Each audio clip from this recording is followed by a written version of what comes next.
Hello there, my name's Gary Aubin. I work with the Educational Endowment Foundation for 2 days a week as their content specialist for SEND. The rest of the time, I lead on SEND provision for a multi-academy trust, and I'm still a secondary teacher. My subject is drama. I'm a former SENCO and head of year, so I'm here to talk about what the evidence suggests is really good practice for students with SEND. So I hope my slides are visible to you there. There are 5 things I'm going to try and achieve today. Introduce very briefly the work of the EEF, talk about their work specifically within SEND and the 5 recommendations that came out when it explored and looked at lots of evidence, dozens of meta-analyses covering hundreds of studies around what schools can do that helps students with SEND to make good progress. And then talk a bit about focusing a bit on high quality teaching, a bit about curriculum design, and then look at effective deployment of teaching assistants. And I'm going to be talking, I think, for about 40 minutes, and then I believe that there'll be, I'll leave some discussion points, or I'll talk through some discussion points as we go, and then sum those up at the end. And I believe there's going to be some work in schools and in departments to follow up with those. So I really hope there's something useful. I'm aiming it at classroom teachers primarily, and with an understanding that if you teach 20 plus lessons a week, actually you haven't got time to put in lots and lots of different strategies and to be up until midnight planning and to try and find some of those quick wins for SEND in a way that, if they're evidence informed, fantastic. That's what I'll try and help with today. So just briefly to talk about the work of the EEF. So it's the What Works Centre for Education. So it's about supporting students with disadvantage from disadvantaged backgrounds, particularly to make increased progress in school and to close that disadvantage gap there. That disadvantage gap only grows as students go through school between those who are from disadvantaged backgrounds and those who are not. And the way the EEF does that is it generates research. So it creates its own research. It funds trials in what works to add to the evidence base around what schools and teachers and leaders in schools should be doing. It synthesizes existing research. So it looks at existing studies and meta-analyses, works out what comes from really relevant, has a really relevant evidence base to English schools, and make sure it's really good evidence, and then it packages those, if you like, into sets of recommendations and a toolkit and things that schools can be informed by. And then it tries to mobilize those, so through its research schools network, tries to make sure that any research isn't just sort of sitting in a journal unread, but actually is really known by schools and easily implementable by schools. When the EEF talks about evidence and good evidence should be these things. It shouldn't be something that's only in a lab from 40 years ago, but something that is relatively current, that is done with authenticity, that we can say is valid and reliable. But it doesn't pretend, the EEF doesn't pretend that evidence is everything.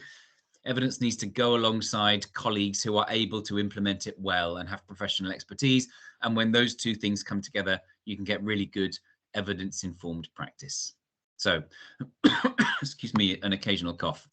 So let's just think about what's going on for students with SEND currently. So they are more likely to be excluded, less likely to come to school, less likely to make good progress from their starting point in secondary school, more likely to leave year 11 and become NEET, and much less likely to be employed in adulthood. So there are really stark statistics nationally around students with SEND.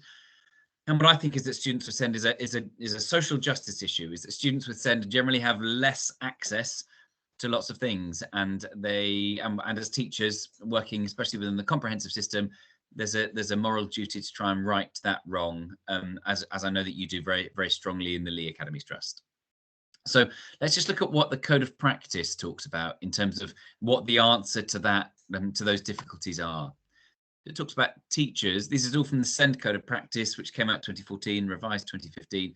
Teachers are responsible and accountable. Okay. It's underpinned by high quality teaching, compromised by anything less. Identifying need at the earliest point, and make sure there's effective provision, again, which indicates the teacher's role there. First response, high quality teaching. And reviewing and where necessary, improving teachers' understanding of strategies. So there's a very strong focus in the SEND Code of Practice about the role of the teacher. It indicates here that teachers are going to be the ones who are best placed to right these wrongs, to change these statistics. Okay, let's look at Ofsted briefly and see what they say about SEND. Okay, so it's not a reduced curriculum for pupils with SEND. Acquire the knowledge and cultural capital they need. So again, we're looking at curriculum design and teacher practice in terms of what's needed for students with SEND according to Ofsted. Learners study the full curriculum. Excuse me. Teachers are checking learners' understanding systematically. So it's very much, again, a focus on what the teachers are doing in the classroom. And then it's about the impact of the curriculum, including for pupils with SEND. Is your curriculum making a difference here? It's got to be broad, but it's got to be meaningful and meaningfully accessible as well. So what you see really in the SEND Code of Practice and in the Ofsted Education Inspection Framework is that teachers are the answer. Okay, but what is the answer? What are these things that teachers should be doing that are realistic, that are implementable, that don't require a master's in special educational needs in order to implement them, and importantly, vitally, don't require all the hours in the day in order to implement them either. So if I just, I'll pause for a moment as I go through, but these will be on the final slide as well for then people to perhaps take away. If outcomes for students with SEND nationally are something to be ashamed of, how does your teaching practice play its part in changing this? And just a sort of reflection or discussion point, how does your own teaching practice help to address the problems, the lack of good outcomes in the broader sense for students with SEND in this country? So as I say, I won't linger on that now, but it'll be something to come back to perhaps after the session. I just want to talk about the EEF's work within special educational needs. So it produced a guidance report, which has 5 recommendations, which I'll talk through in just a second. But just to outline the process, the first thing it does is identify what the report should be looking at. So what are the useful research questions? So it came up with things like, what does high quality teaching look like for students with SEND? What do inclusive school environments look like? What is successful SEND leadership? So it worked out, firstly, what are the useful questions? And it engaged with the sector, with academics, with teachers, with leaders to go, what questions do we need to answer here? And then it commissioned university to, excuse me, to review the evidence. So to run lots of searches, essentially, and then check that those studies that were coming up were very relevant to English schools, English mainstream schools, and that they actually then addressed those questions that it had sort of scoped earlier as being really relevant and needed. So it conducted there's this evidence review that was then written, which is a couple of 100 pages. Knowing that teachers don't have the time to read that, it then produced a guidance report of 30-ish pages with 5 recommendations in and a bit of information about how those can be implemented. Okay, and then the final step there for a useful guidance report is putting that evidence to work and making sure that actually it becomes something that schools can utilize and affect classroom practice ultimately. So these are the 5 recommendations. It's a bit small to read there, but just so you know, there is more information on the EEF website if you have a particular interest in SEND and want to see look a bit more deeply into all those 5 recommendations. They're slightly bigger there, hopefully big enough to read, and I'll pause just for a moment to look at those 5.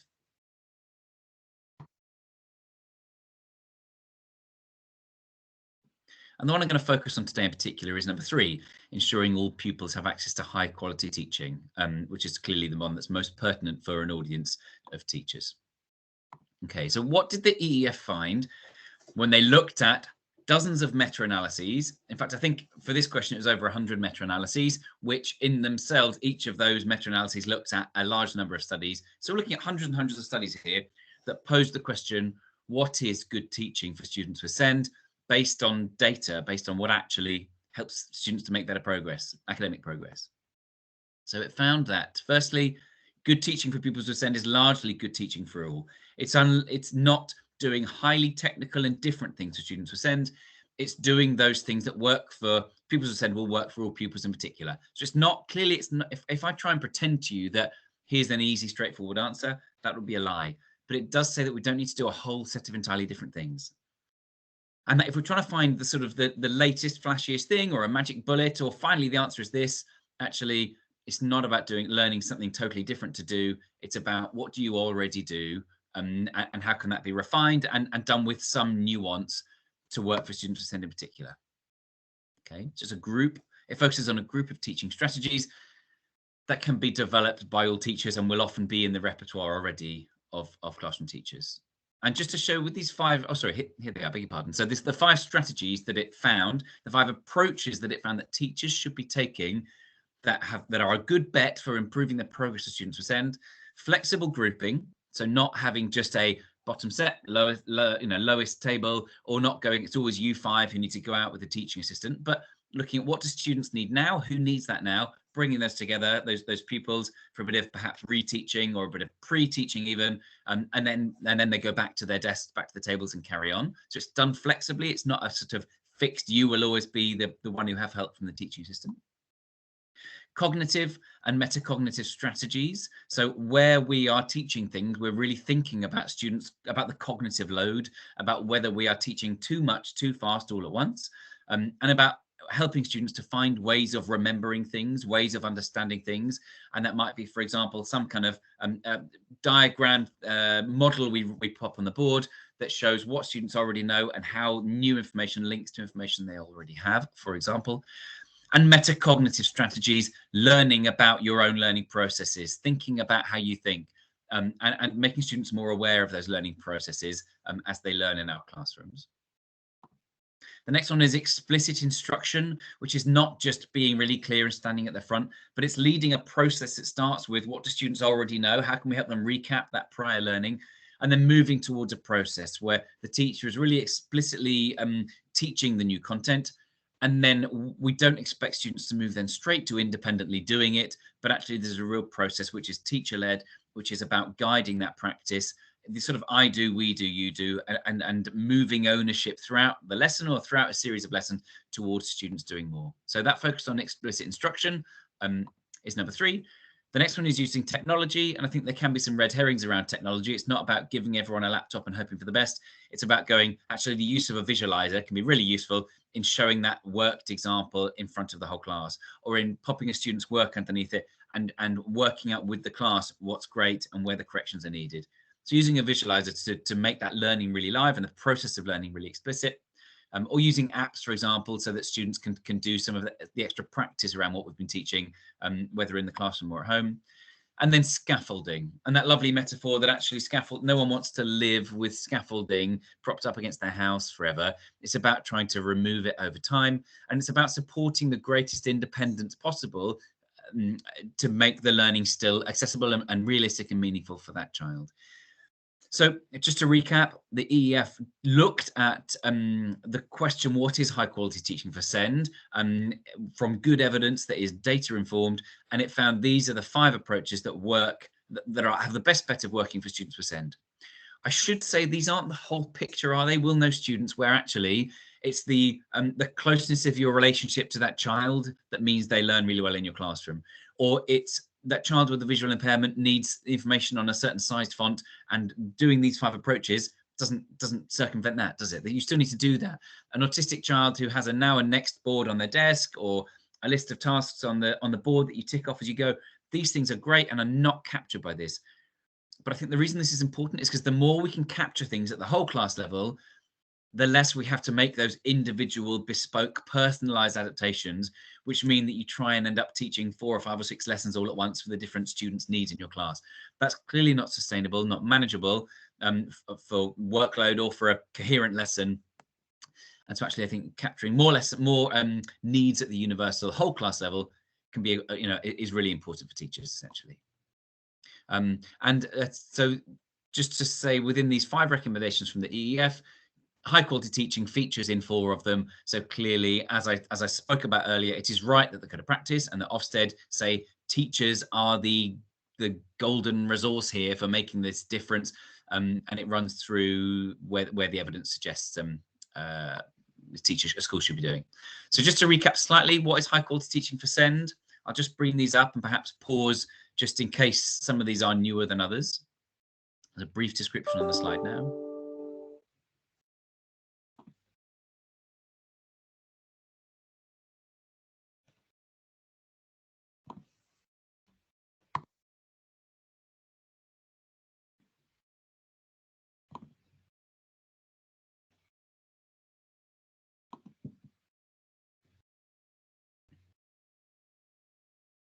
So that's these 5 evidence-based approaches that the research suggests can make a good difference for students with SEND. Just to unpick a couple of those, this next visual may be familiar. It's Rose and Shine's 10 steps of explicit instruction. And I think it's not written with SEND in mind, but it makes total sense that the evidence suggests it does work for students with SEND. So just to go through a few of those, it starts with daily review. Well, if a child in your class has moderate learning difficulties, they are likely to find it harder to retrieve previously learned information and bring it to this lesson ready to then build on that with the new knowledge in today's lesson. So actually starting to help with that process of review and recap clearly makes sense for students with SEND. Introducing new material in small steps, not talking for 10 minutes and then off you go, there's 10 questions. And actually by the time students are trying to answer question number, the first question, they've forgotten the thing you were talking about 10 minutes ago. So we introduce things in small steps. We lead that process of teaching very carefully. We then check students' understanding through our questioning, and we understand the needs of our learners, so we ask questions appropriately. And I'm a big fan of cold calling for students with SEND. So all students have a hands down approach. I don't know if this is the case in your schools, but hands down policy. And actually by knowing your class, you can make sure that all students are expected to join in that process of questioning and of discussion.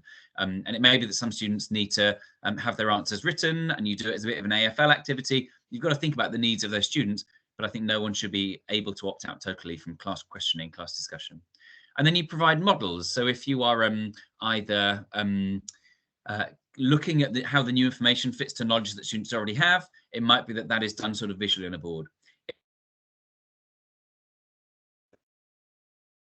In order to work something out, you provide a model for how that's done on the board so that all students can see that process, can understand that process of learning, whatever that strategy is that's going to help them with today's learning.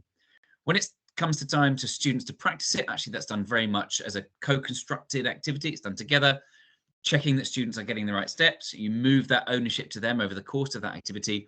You make sure that step 7, most of them have got it. You then consider who needs that. If I've thought about a scaffold already, or create one live, or the scaffold might just be me going and doing a bit of reteaching, you're thinking who needs that scaffold, so that then all students are able to do that independent practice.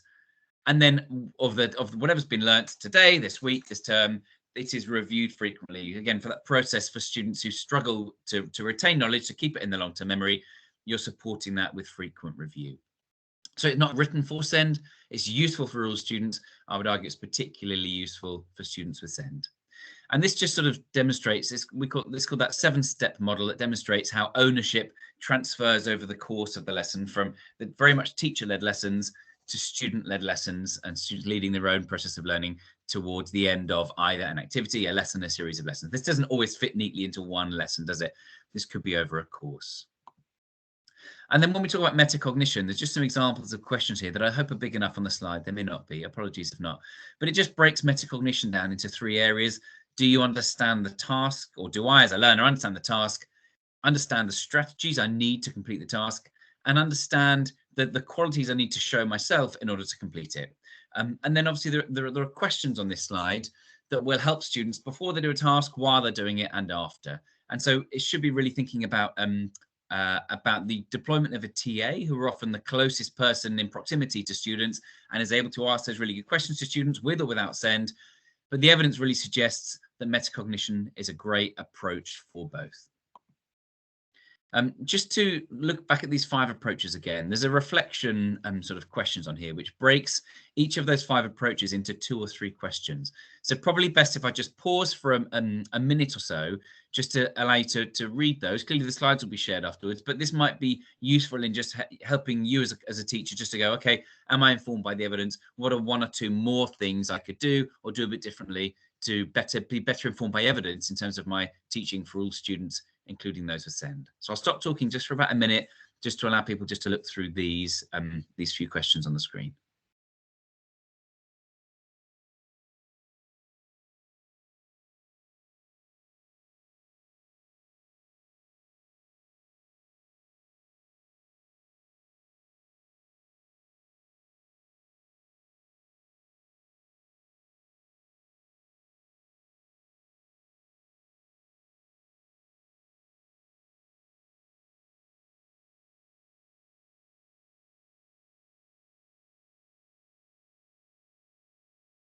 So I'll move on from this slide. I hope it's got some useful guiding sort of reflection questions on there.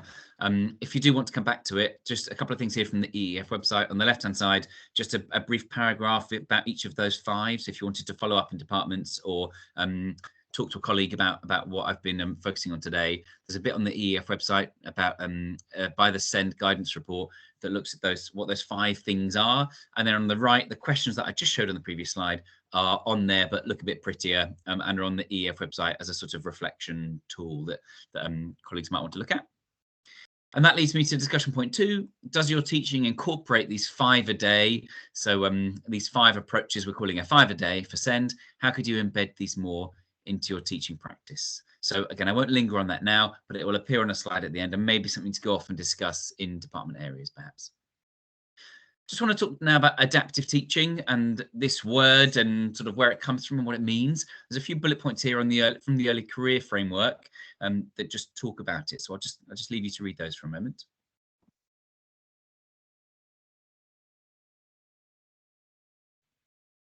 And what it's really saying here is that it's not about teaching lots of different lessons to different learners based on their need. It's not about, it actually moves away from that term differentiation, and it's not about must, could, should, red, yellow, green, whatever schools call them. That is, I've got 3 sort of different sets of outcomes here, and I'm going to therefore give different worksheets or different lessons or different content to those 3 different learners at different stages. But actually, we teach one lesson to all. We do it in a really inclusive way. So we've thought about what strategies can I do, for example, questioning at an appropriate level. In my exposition, in my explanations, I stop, I pause, I repeat, I just check understanding. I have a visual that sort of helps understanding of that where needed. But adaptive teaching, I'm responsive to how students are getting it in that moment. So that adaptive teaching, when Ofsted talk about a broad and balanced agenda, it's not about teaching fewer subjects to students for SEND or reducing the curriculum for students for SEND. So this sort of matches their agenda. It matches their curriculum ambition, which I talked through earlier about having broad and balanced, lots of a good level of knowledge and cultural capital. It's better for teacher well-being potentially because you're not having to plan 3-4 different lessons and create 3 different sets of resources for different teachers. And the evidence would suggest that it's better for student outcomes as well. And just that difference between differentiation and adaptive teaching, where one starts with differentiation starts with you need to do different things for different learners. Adaptive teaching, I think, starts with let's do one thing that works for all learners and be adaptive to what students need and bits of extra support they need as we go. Differentiation is saying I'm not going to expose you to this sort of higher level thinking or higher level content, whereas adaptive teaching should allow students to access as much of the learning as possible in all cases.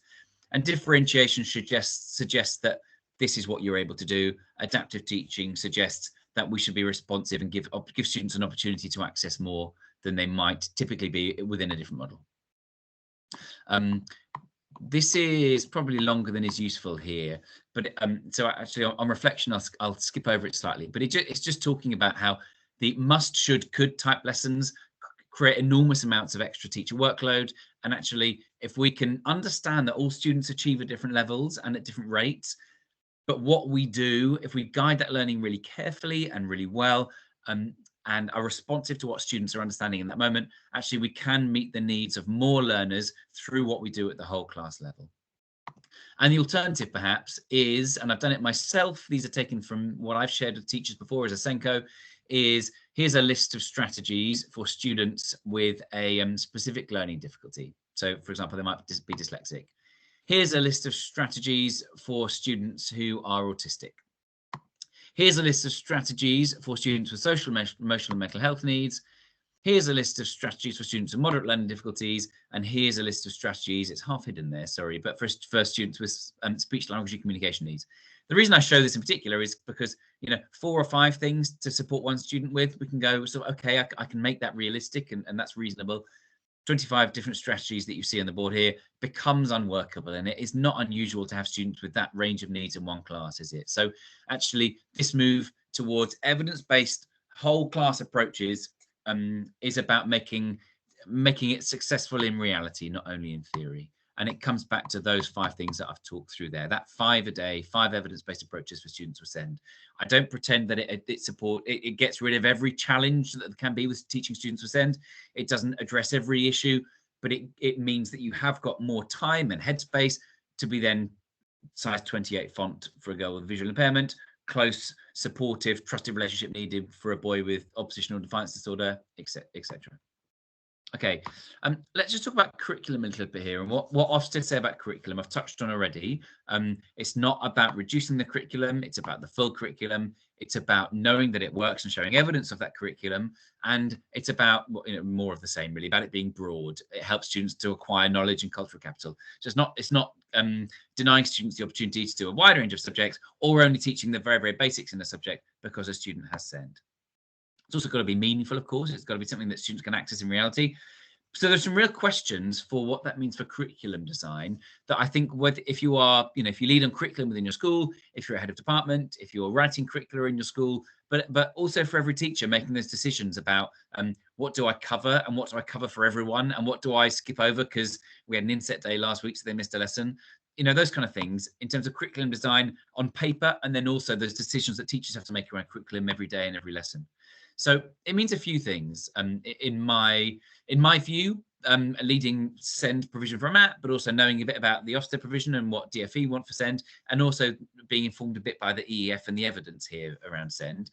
So first is that curriculum design should be planned in line with the principles of cognitive science. So actually, how can the way we plan our schemes of work, whatever we call them, how can we make that work or be informed by the way that students learn? So, for example, when we're curriculum planning, we're thinking about how new knowledge builds on previously encountered knowledge, and we make explicit links there. We find hooks for students from things they already know to help them understand and recall and retain that knowledge that they retain and then recall that knowledge that we're teaching today in the lesson. It means that retrieval practice is part of that. There's Ebbinghauser's forgetting curve, which you may know that if you reteach something on day 2, day 3, day 4, it's more likely that it will be remembered by day 5, 6, 7, 8, 10. Actually, whereas if we teach it once and not again, then by 2 weeks' time, it can be largely forgotten. So retrieval practice as being a really important way for helping students with SEND to keep knowledge in their long-term memory, and retrieval practice being a good thing to be built into curriculum design there. In terms of cognitive load, we manage that well. So it's not 20 minutes of content at the beginning and off you go. It's not lecture style teaching to students in year 7 who may have SEND, but it's thinking, how am I teaching this in chunks, one sort of concept or one bit of knowledge at a time, and then finding the links between them, but teaching it, this is what we are learning now. Let me deal with this really sort of this concept in isolation initially, then thinking about how it links to previous things, and then allowing students some practice that's guided at first and becomes independent to make sure that they understand that and to help that to sink into their long-term memories. So we're teaching in manageable chunks. So if the first thing there is about planning with the sort of principles of cognitive science in mind, the second thing around curriculum design is not closing off parts of the curriculum to students with SEND. We understand that which is tricky, isn't it? Because we understand that not all students with SEND will access everything. There's a cost, we've got to let some things go sometimes. So then in terms of curriculum design, you're building in opportunities for formative assessment. We talked about adaptive teaching. So you need to be able to know at various stages in the lesson how students are accessing that content. And so that happens obviously through your questioning, through some kind of do now at the beginning of the lesson, through something written on a mini whiteboard, however it may be, through going in and checking on one student in particular. But you are gathering data all the time about how well students are understanding your lesson and whether you can move the whole class on or move some of the class on while you go back and support other students. So that's we're thinking about formative assessment within our it's where pedagogy and curriculum are a bit inseparable, aren't they? But that's the first point there, I think. And you're planning separating the core content from aspirational content. The biggest struggle I see teachers have in terms of students with SEND is they try and teach everything to everyone. And let me be clear on that. The problem is not teaching everything to everyone, because we want all students to potentially access it. The problem is waiting until everyone understands everything before we move on, which is clearly impossible. Not if we're going to stretch and challenge those who are finding this content a bit easier, we can't wait for everyone to get it. So what we had to do is understand in our heads, what does everyone need? And what will some students leave with, but some might not be quite there yet. And I've not decided before the lesson who's not going to get there yet, because I'm going to give all students the chance to access all of it. But actually, I know in my head what's for everyone, what's sort of foundational and essential, and what's for those who can get there. And if they can, that's great. And anyone might have the chance to. But I know that I will have to move on before everyone gets all of it.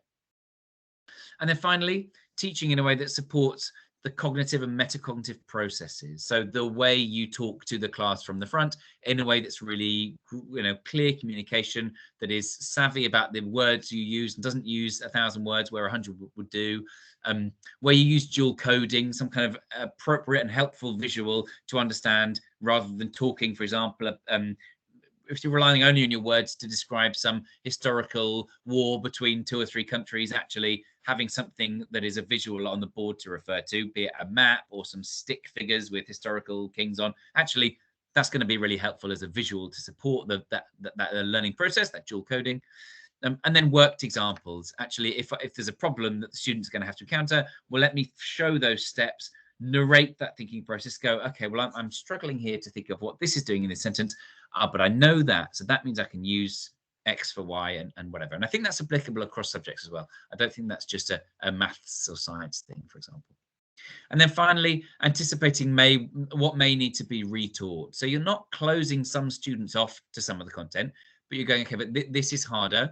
This is foundational. Everyone needs this, but this is why this might be a bit tricky. So I'm going to make sure that within my curriculum design, within my lesson plan, there's the opportunity for me to go back to a few students and provide a bit of extra scaffold or go and reteach something. So just anticipating what you may need to build into that lesson or use your teaching assistant for, if that's relevant in your lesson, for a bit of just making sure some students have got that securely. So discussion point 3 then is asking, does your curriculum allow all students the chance to access all the learning? Does new knowledge build on previous knowledge, and is previous knowledge frequently revisited? And I think these are 3 good questions in terms of curriculum design that will make sure that you're allowing students for SEND to have an aspirational curriculum, but also to be able to access the most possible of that curriculum meaningfully. Okay, and then what about teaching assistants is the last sort of section of what I'm going to talk through today. So within the 5 recommendations from the EEF's SEN in Mainstream Guidance Report, the recommendation number 5 is to work effectively with teaching assistants. Well, what does that mean? I'll just signpost you here to a separate guidance report, which is on making best use of teaching assistants. So that one recommendation is broken down into 7 if you'd really like to go and look in a bit more detail about effective deployment of teaching assistants. But I will aim to give an overview in the next 5 to 10 minutes or so. So there was this DIS study, the Deployment and Impact of Support Staff project, which found by by the Institute of Education at UCL, which found a few things. It found that actually there were some things that were setting up this role not to be successful, which were, for example, the hours that teaching assistants work. If it's 9 till 3 and you're in class all day, there's no time to be prepared for the lessons you're going to go into, or to liaise with teachers about how students are finding the learning, about how if the TA is doing the things that the teacher wants them to do in class, etc. So that's around conditions of employment. That preparedness, as I said, is linked to those conditions of employment, that TAs are going in with no information about what's going to come up in that lesson. There's that separation effect. So it found that the way TAs are being deployed is take these 3 students, please, and work with them in a separate room on that. And actually it separates the students who may need teacher input the most from the teacher and from their peers as well. They found that students were spending less time getting support from getting input from the teacher and learning with peers. And then it was about the practice of teaching assistants, correction and completion. So it was more a focus on completing a task. Put a line through that. We're going to write down this. And it's about task completion rather than about actually is the student learning, and understanding that students need to find something hard and need to find something a challenge in order to learn. Finding work easy or having someone do it for you is not the same as learning, clearly. So this is what it found. It found that actually students who worked really, really closely with the TA made less progress than those students with the same level of need who didn't work with the teaching assistant. This just quickly on that separation effect, it found that students with SEND, especially with the HCPs in primary and secondary, were having fewer interactions with their teacher, fewer interactions with their peers, and less time in the classroom. Two quotes here. I won't read out. I'll just allow you just to read those, please.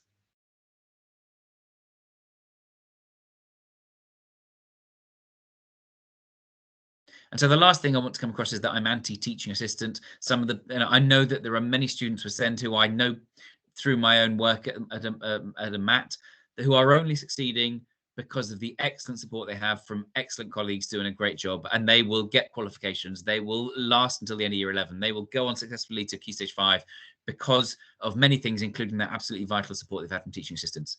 But it's about the way they're deployed that makes that difference. So some recommendations that came through that may be known to you, forgive me if they are, but to change that Velcro model, it's not about close support, it's not about sitting with a child in almost all cases, it's about trying to give the least help possible. It's not about TAs having a sole SEND focus, it's about working across the class, it's about the teacher sometimes providing support for the students with the highest level of need, and then the teaching assistant being used to monitor the engagement, to support other students without SEND in the class. It's about making sure there isn't that separation effect, making sure they're not that students with SEND they do have the same level of interactions with the teacher and their peers. And it's not stereo teaching, as in teacher talks at the front, teaching assistant echoes it essentially, or translates it a bit to the child with SEND, with an EHCP. That's not a helpful approach. It means that that child is getting the message that what the teacher says isn't for them. The teacher gives the message that they don't need to communicate in a way that's appropriate for all students. And the students around that one child, of course, find that distracting. It's saying that the area for action is that decisions should be made about how TA should be used in class. Ultimately, it's the teacher's responsibility to deploy a teaching assistant effectively in the classroom. It's not for the TA to be left to their own devices or to make their own decisions about what they're going to do most usefully. Though teaching assistants often have an excellent idea of what that is, that should happen in conjunction with the teacher ultimately responsible for what that teaching assistant does in class. And it's about the TA supplementing the learning, not replacing it. It's not outsourcing the learning to a teaching assistant. It benefits and it adds. It doesn't. It's not instead of. I just talked there about dependency. It's not about learning. I can only learn if there is an adult with me. It's not about outsourcing their education. And some of the things I've mentioned already there about, it's not, don't just correct, don't do that sort of echo stereo teaching. Help independence to be the thing there, and give least help first. So teaching assistants shouldn't be going, let's do everything here. It should be, what's the least I need to do in order to help this learner to access the learning? And then we talked already about metacognition and some of those questions around, do you have what you need to start this task? What strategy are you using here to solve this problem, for example? That great metacognitive questioning we can do. I'll skip over this slightly, but it found that traditional TA deployment was very expensive for not much value. But actually, if TAs are giving really good feedback, promoting metacognition, facilitating peer tutoring in some cases, those are things that have a really strong evidence base and a really good ways to use a teaching assistant. I've shown this already, these metacognitive questions there. In terms of giving the least help first, just to highlight a couple of these, it's not about prioritizing task completions, stereo teaching, over prompting.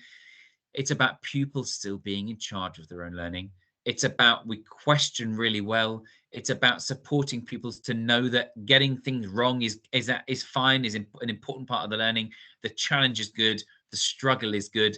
That's a part of learning. And we give the least help first. And finally, in terms of TA deployment here, that assumption that the TA, should just know, the TA should be able to come into a classroom, listen to the teacher, and then off you go as a TA, and then go and help the students who need the help most. And actually, that can't be the way that TAs work. And so as a teacher, you need to think, how am I preparing my teaching assistant? It's probably not about meeting every day and going, well, tomorrow we're going to try this. Who's got the time for that? But what it is about is going, here's the textbooks. This is what we're working through at this pace. This is the particular help I want you to need. I want you to give in class, probably for these students, but use your questioning to work out who needs it in the moment.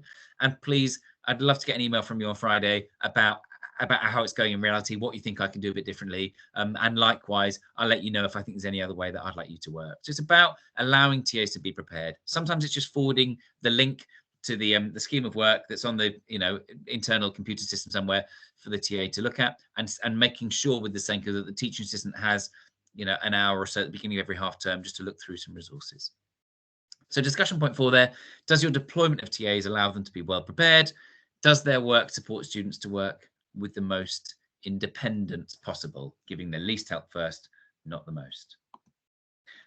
So there's no need for me to read these 4 aloud. I have no intention of doing so, but just a recap really of those 4 discussion points that I've highlighted through the session. How are we going to reverse that trend of poor national outcomes for students with SEND?